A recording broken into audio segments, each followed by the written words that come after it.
Salut à tous, aujourd'hui on va parler des nouveaux talents.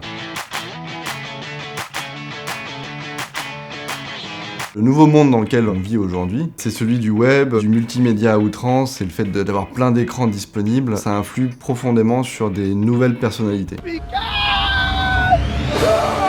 Ils ne rentrent pas dans des cases dans les métiers de la communication. Ces nouveaux talents, ils sont en capacité de faire le cadre, de faire de la réalisation, de faire du montage, de faire du motion design. Le matin, c'est dur. D'embrasser clairement plein de métiers différents de l'audiovisuel. Ces gens-là, ils n'existaient pas avant. De quoi est-ce que vous parlez? Qu'est-ce qui nous arrive dans le futur? Ce qui devient un vrai casse-tête pour moi quand je recherche un profil, je cherche en gros un digital designer next-gen, mais en fait ça veut rien dire et ça n'existe pas sur le marché.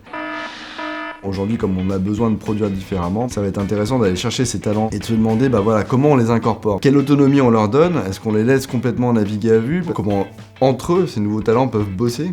Dépêche-toi. T'as dû apprendre. Moi, je m'appuie sur ces nouveaux talents pour concevoir différemment un contenu digital vidéo.